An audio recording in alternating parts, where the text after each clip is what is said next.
Hello, and welcome to a special edition of Seeking Heaven, the Near-Death Experience and Other Phenomena. I am your host, Tamara Caulder Richardson, as well as a six-time near-death experiencer and an evidential psychic medium. Today, we are doing a special Spiritual Awakenings International, SAI, sneak peek of speakers that are coming up for the June conference, June 12th through 13th.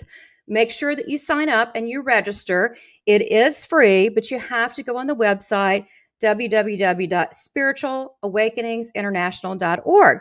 So first of all, I'm going to bring on, we have three near-death experiencers that have had multiple near-death experiences.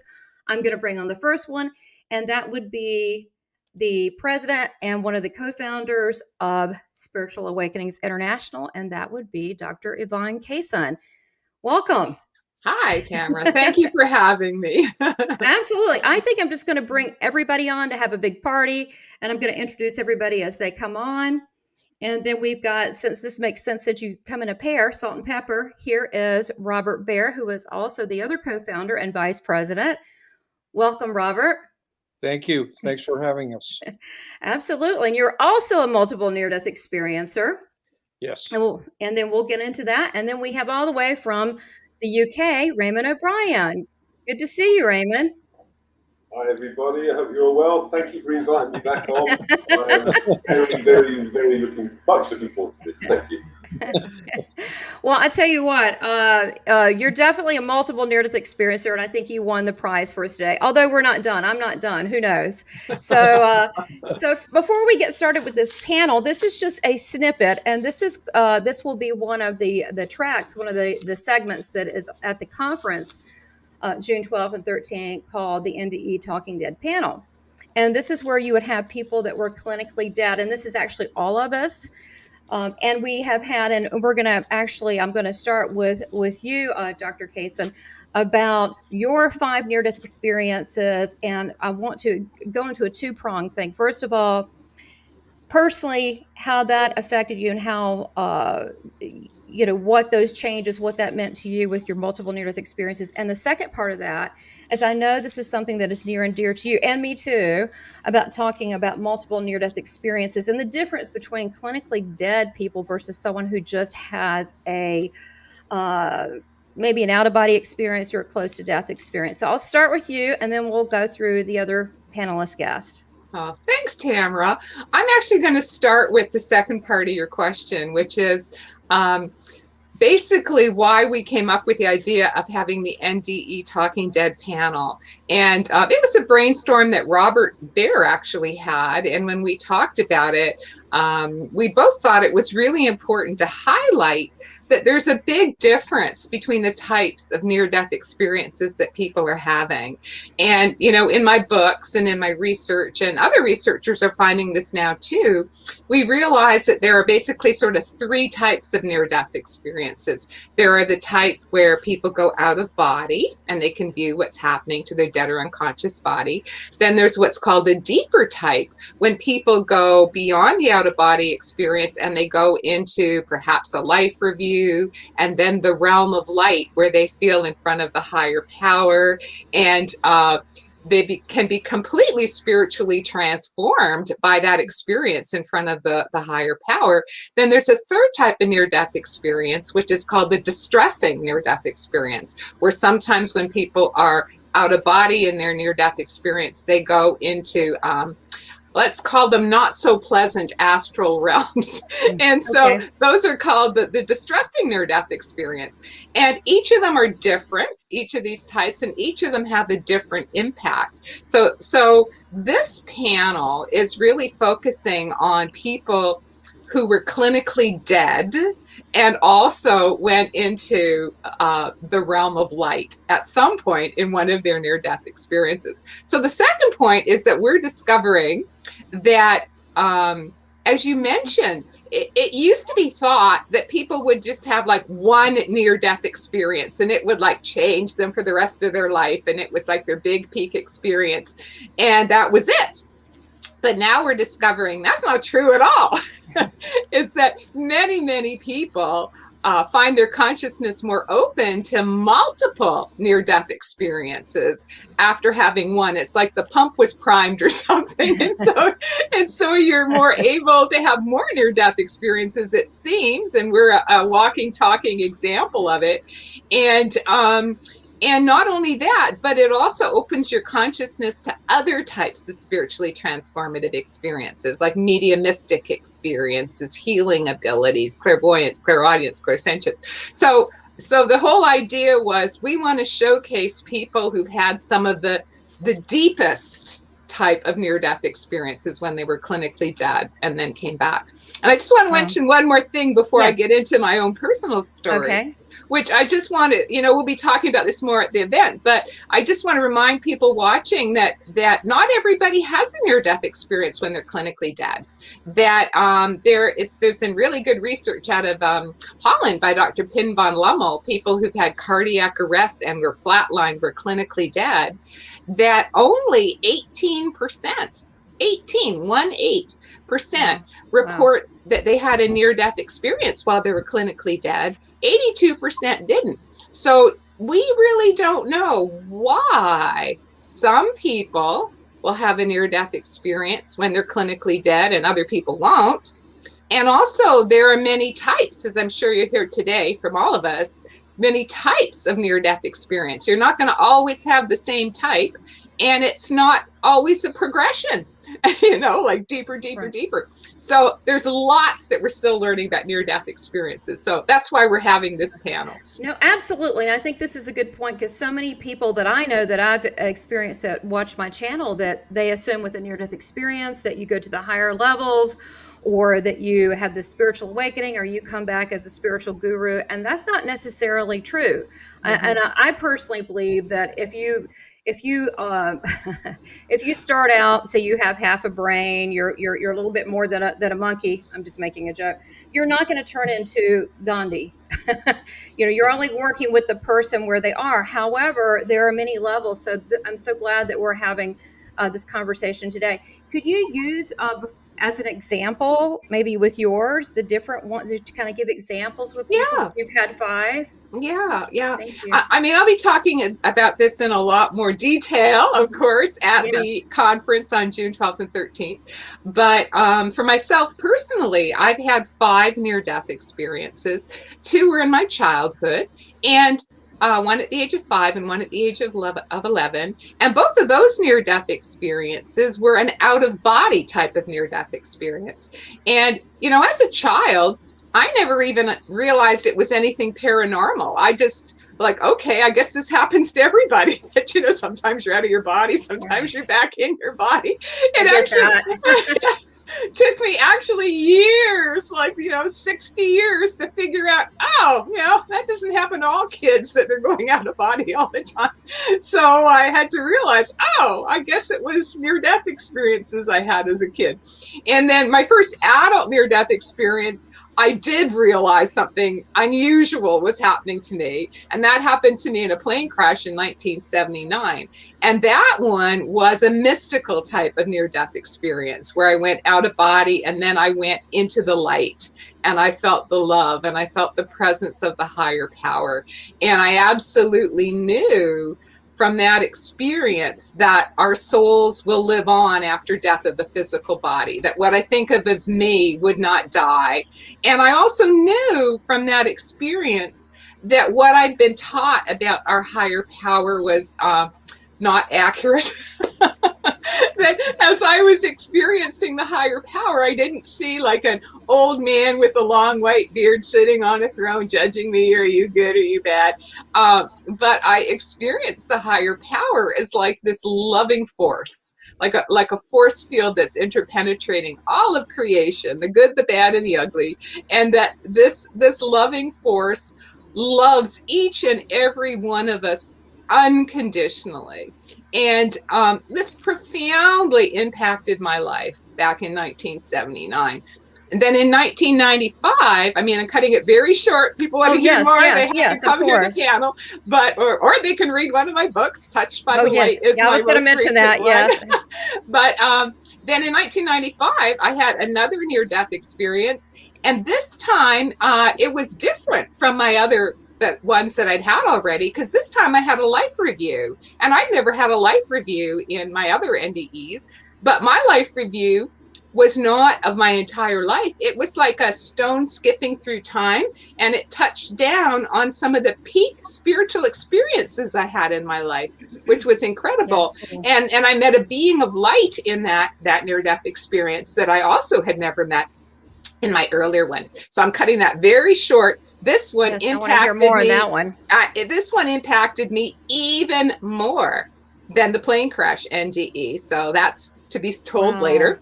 And then my most recent near-death experience was in November of 2003. And that's actually one I'm going to talk about in more detail at the conference.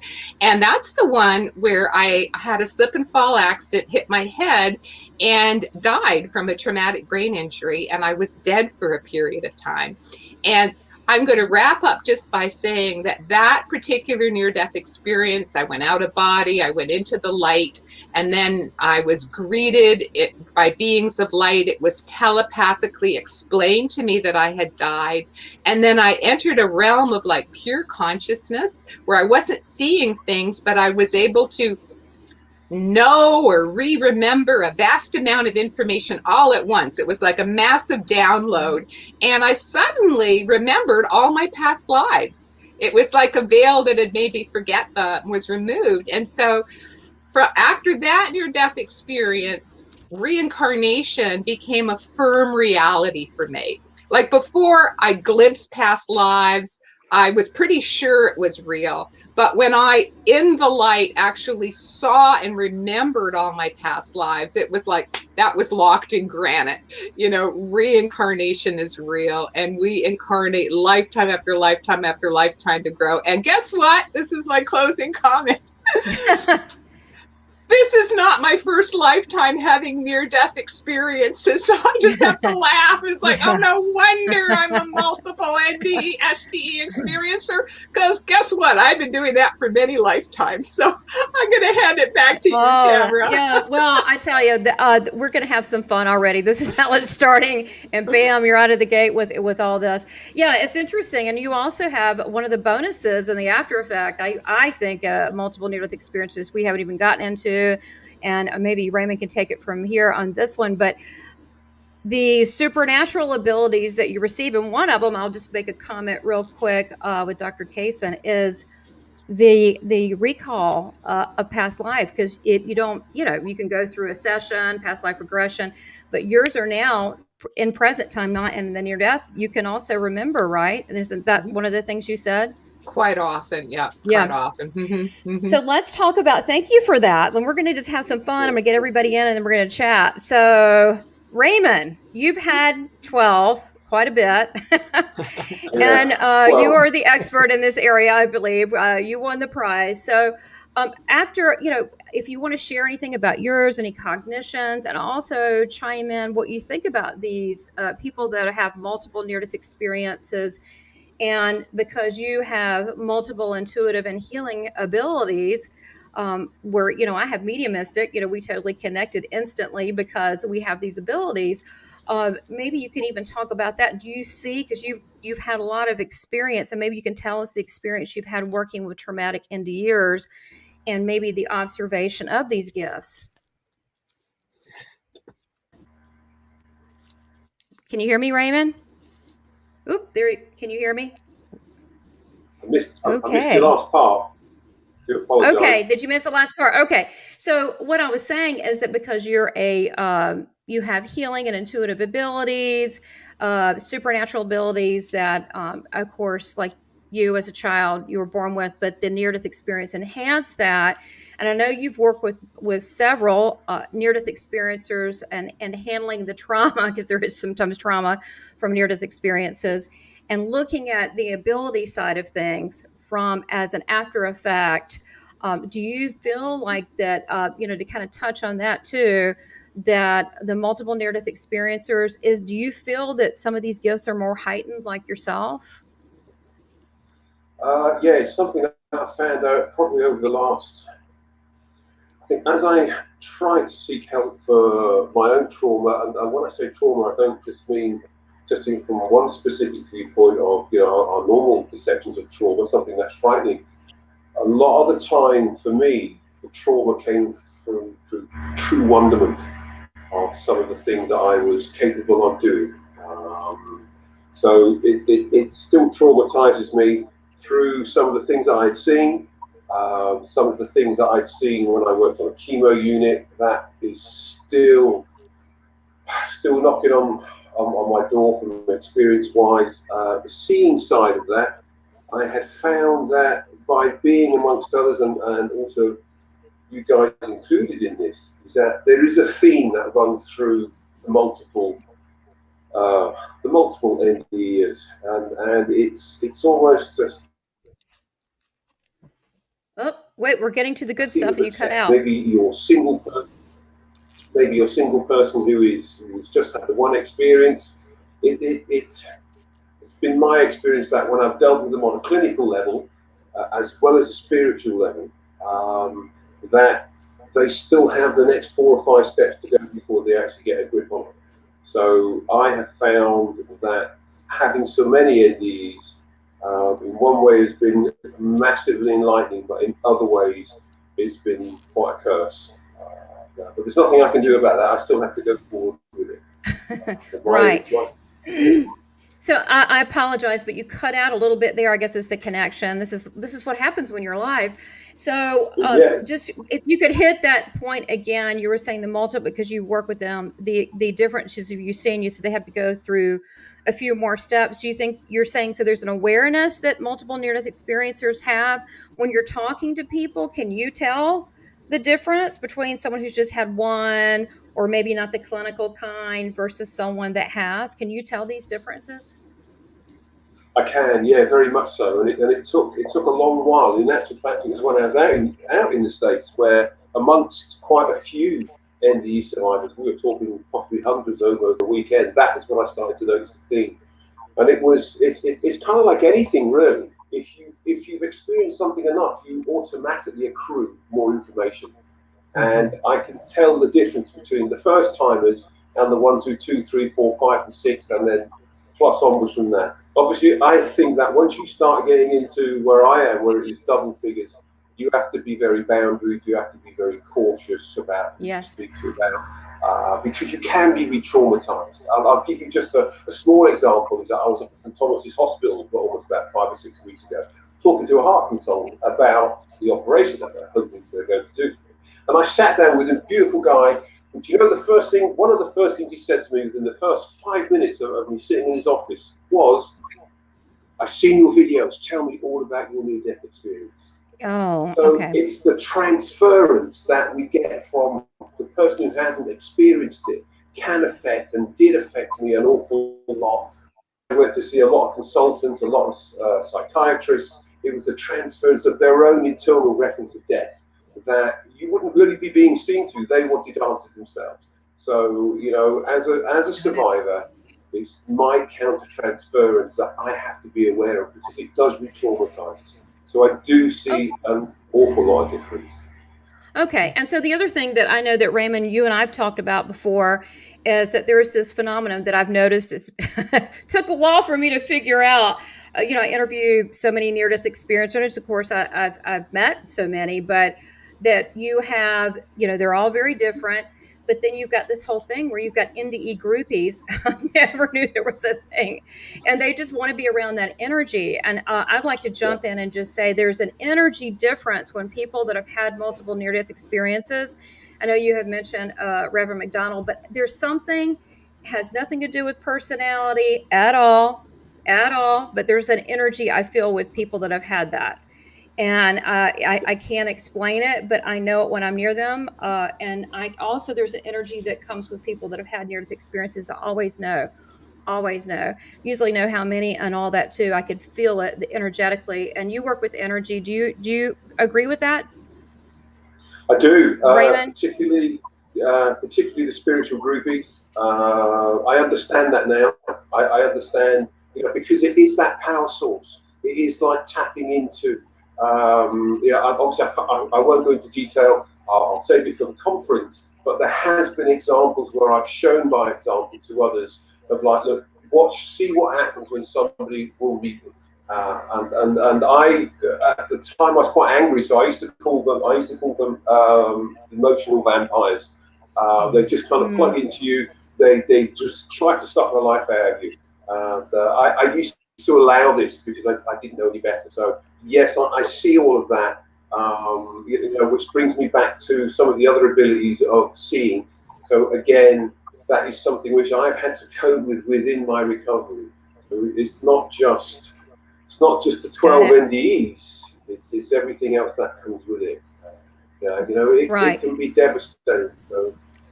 Well, it's a spiritual responsibility is what you're talking about when you see things. And I think that's the thing that attracted me to Spiritual Awakenings International is that the fact that the founders are multiple near-death experiencers and they actually understand. And that's and they're also educated about this. So I like that a lot. I have more of I feel that my story is going to be a little bit more honored. So you're right. We don't want to be worshipped by people. Give that to to the higher power. Don't do that with me. I always say, hey, you find your own way. Always point them to the spiritual door. But yeah, and I think that we also have to have boundaries with people that look at this like a novelty, because I hold this as very sacred. So I agree with you. I want to get Robert to chime in because I know he's got also a deadline. He's got to get out of here and go someplace. So Robert Bear, thank you. We'll come back to everybody, but let's get Robert in real quick. Do you want to make a comment? I know you've had 3 near-death experiences, and you even had because you've been on my channel, a life review. You said really wasn't pleasant except for the dog. You got to see your dog. That was very exciting. So, and I think that's part of really fits into what Raymond was saying is that was not pleasant for you, and people don't understand. This is not all glamorous. This is not all, what I don't know what's going on here. People glamorize it and people are obsessed with it. And I think this is a little creepy. Everybody's got their own path. So, do you want to speak about far as the difficulties as well as the beautiful spiritual lessons that you receive from each, Robert? Thank you. Thanks again for hosting this. And by the way, you're welcome. For the viewers, this is actually an international panel. We have somebody from the UK, somebody from Canada, and somebody from the US. So three different countries are represented here. That's right. So it's not confined just to, what happened to me just changed my whole life. And I had a hard time dealing with that. I couldn't deal with that with my friends or with my family or my colleagues. I had been a policeman for years, and they would think I'm crazy. So I think this panel is really going to open up the awareness. And I personally believe there is a difference between having a near-death experience. I'm not a researcher, but being around as many people that I have now that have had near-death experiences that have actually been in front of the higher power, to me, they seem to have a different take on life. And it's just, they're different. And I've talked to Dr. Kason about this numerous times. And I've always been, for example, amazed at during the great Egyptian Empire, how they wanted their pharaohs to have experienced a near-death experience before they became pharaohs. I think I can understand that because you have a different perception of life, the value of life, and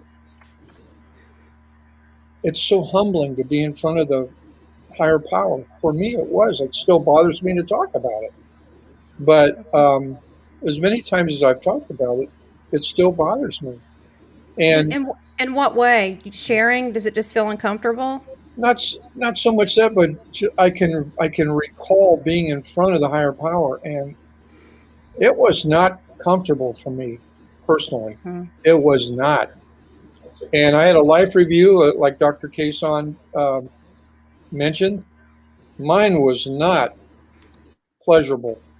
but I had a lot of power in my life where I affected lives, and that was brought to my attention. And so I'm hoping that this panel will kick off something that will, not that it'll be a phenomena, but it'll be something that will pique interest in a lot of different venues. And by having those of us that have actually been deceased, especially in front of the higher power, and come back, I think it may have an effect on lives too. So, Right. thank you. Well said. Right. Well, thanks for doing this. Oh, absolutely. What I love about it is that, to me, this is personally a topic that's very near and dear. Not only the near-death experience phenomena, but the multiple experiencers and the differences. And that's what I really have to plug your book, Dr. Kason, because it's fantastic. Touched by the Light. It should be Touched by the Light, your entire dictionary of spiritual definitions, because it goes through everything you can have. And I'm like, check it, check off, check that off, check that off, check it off. Okay. And then, of course, recently I found out UFOs. Great. Let's add that to the list. Now I'm just waiting for Bigfoot. And then I've checked all of them. So it's going to happen. Okay. But I think that's another aspect too, is that when I talked about that energy of the, near-death experiencers, multiple ones that have had the clinical or the higher power, they have an energy to them because they were, like Robert said, in front of the divine, the source, that immense love, that they bring a part of that back. Of course, we need to remember we're all from there. I always say that we're all from heaven just trying to find our way back, but I believe that to be true. However, that energy attracts other paranormal and supernatural things to them. Do you guys agree with that? Who wants to chime in? Robert? I wholeheartedly believe that. And to the point where someone like me that grew up in a Catholic household, for example, I've thrown all that away. I mean, it totally changed me. Right. And I wanted to say one thing. When I mentioned this before, when I met Raymond, I was in Philadelphia, came there from Oregon. Raymond was in Philadelphia. He came there from England. But the minute I saw him in a bar in Philadelphia, I knew we had a connection. Years ago, I never would have paid attention to it. But as soon as him and I looked at each other, and I think Raymond may remember this meeting, it was absolutely like a homecoming. We hugged each other. Yeah. And when you have the near-death experience like we've had, you tend to be more perceptive. And of course, you come back we come back with different things. Like I have some medium abilities and stuff that I've chosen not to develop or to spend time on, but it's always there. And the other things where you set off microwaves or you set off certain things from your energy field, it's there, you deal with it. But I have met some of the greatest persons since I've had my NDE and came back to life. And this is just another aspect of bringing that forward. And thank you. Oh yeah, I'm excited everybody's here. I mean, this is something that is not really discussed. It's a rare panel, and I have people watching right now. I'm chatting with them, which there's quite a few people that are going, I'm really fascinated by this, that are listening in. But it is also, like you said, the energy. We know each other. There's a connection. There are some, and they're still learning, and that's okay, that have had a near-death experience. But it's more of an out-of-body, but that's cool. Some of mine were as well. And I think I was just telling, I'll come a little clean. I was telling Dr. Kason yesterday, we had something else, another project we're working on. And I was saying, I just had memory. Now, this is a long time ago. Let's see, I was 5 years old. and I was dead on arrival, 15 minutes.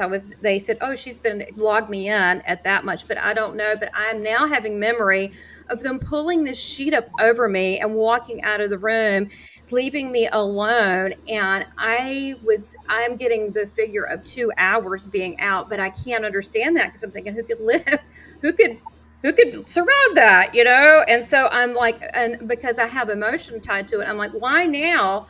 But it's very upsetting because, they covered me up. I was dead.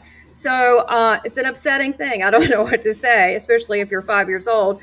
So these things come out in layers like an onion. So people just see, the energy and wow, look at Tamara. She can do all these things and has abilities, or look at Raymond, or look at blah, blah, blah, or they're so capable. But there's a downside that comes with that too. And that's why I don't want to glamorize this whole phenomenon. It is interesting, and I want to look at it in a proper perspective of what it is. The other aspect of the multiple near-death experiencers, and like I said, we're continuing to grow and develop and understand, and we're still getting that downloaded information.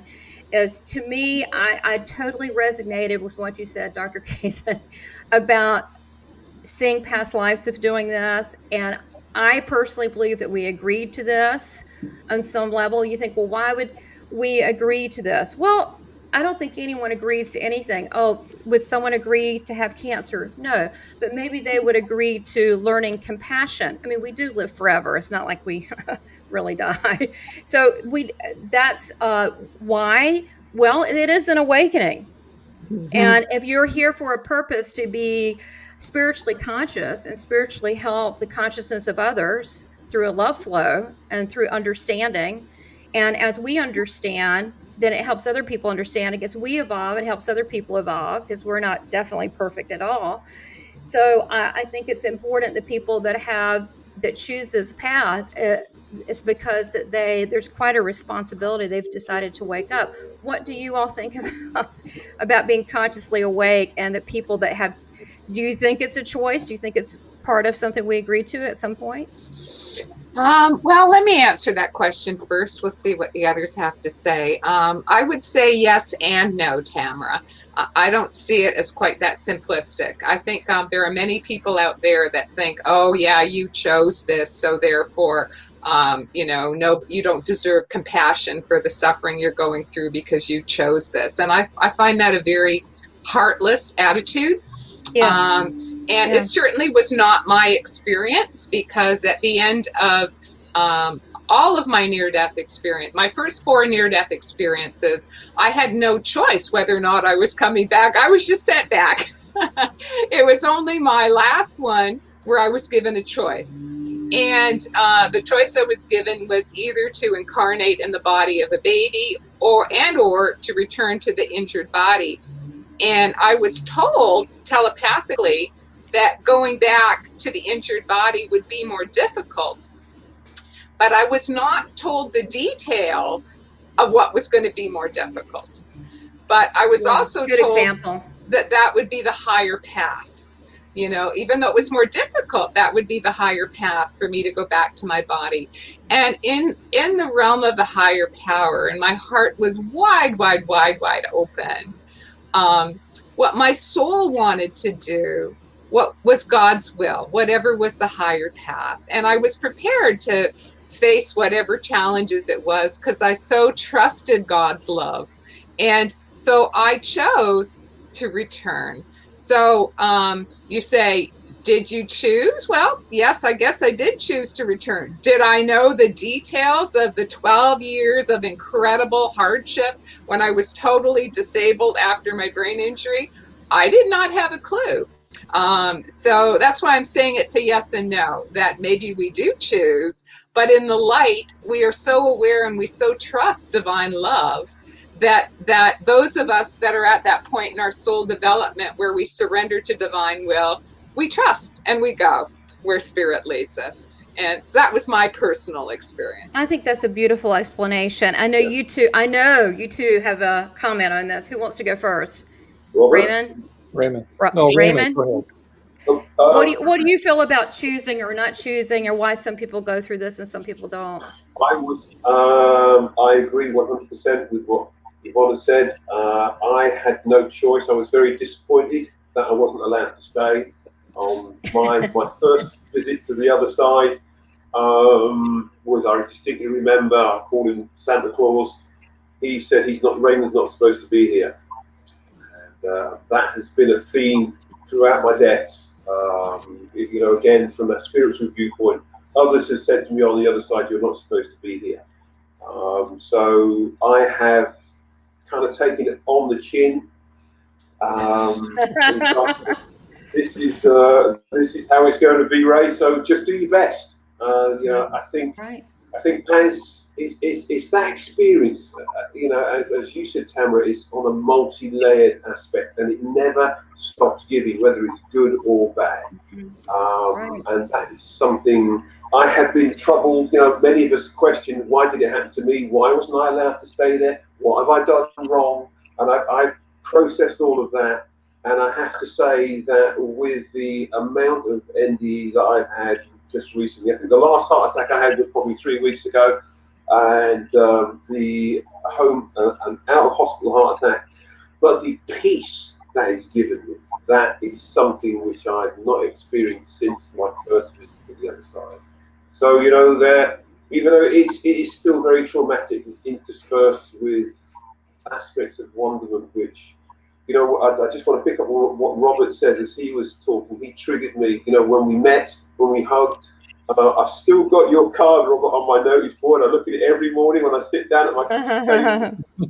When you spoke about our meeting, I was getting quite emotional. I could feel the tears on the side of my eyes. So I'm very much in empathy with what you said. I run almost parallel to what you say about how you are experiencing it, Robert, and it's so refreshing to hear the other side rather than, and don't get me wrong when I say this, that love does not conquer all when it comes to the amount of and severities that we've had with NDEs. Because I've been trained from a clinical viewpoint, I understand the impacts when you say to somebody, yeah, but love conquers all. But there's those who cannot attain that. Maybe their frame of mind is they haven't processed that event yet. So again, we need to be so careful, particularly in my line of field. It's something that I wouldn't say to a survivor until I've assessed where they are in the physical and a psychological viewpoint, because it can set us back an awful long time. And the last 12 years have taught me that. There is a huge place for love in this, but I think you have to be careful when dealing with the most traumatized NDEs about just as Robert has said, it still touches us. I don't believe that it's something we will get to the bottom of until we come back again. That's how. Yeah. Deeper than the Titanic. You're breaking up. We missed that last part. You're breaking up just a little bit there, but thank you. I think we got most of that. And Robert, did you want to chime in? I just wanted to spend a few moments just to thank Dr. Kason. I met her 2 years ago, and those of you that have an opportunity to read her book, she pretty much lays out all the things that we're probably going to talk about on this panel. But she's had a profound effect on my life because she understands. I think she's been doing it for 40 years, what we're going through. And there was a time in this world where they would burn you at the stake if you talked about some of the things we talk about. And done that too. Spiritual Awakenings International is the safe harbor. If you're an experiencer, it's put together by experiencers for experiencers, and we couldn't have a better leader as president than Dr. Kason. And I just wanted to, I have to put she's my colleague and co-founder, but Tamara and Raymond are my friends also. We're all connected. Yeah. I think we all recognize that. So I'm just going to leave it at that. That's true. It's No, going to that's be a great beautiful. panel. Yeah. Yeah. Please join us. It is. And you know, it's funny, we're being a little bit serious because we're trying to get, I think we're trying to give a little respect to this phenomenon and what we've been through. However, we actually are a lot of fun, and there's going to be a lot of laughs, and we're going to act we're a lot of fun. We're not acting right now, but we're going to act really silly and have some laughs because, you know, part of being in that divine presence is understanding joy and focusing more on that. Because it, you know, definitely coming back and being here is not always fun, you know, life. And so we need to have that fun and joy. So I did want to mention, I want to thank all of you for being here today. This is just a sneak preview. And thank you, Dr. Kason, Raymond, and also Robert. Thank you so much. I'm so excited about this panel. And this is just the start. I mean, and this is a healing process for me. I mean, I don't know about you all as well, but just connecting with other people like me, it is very, very healing just just to be around that, and talking is a bonus.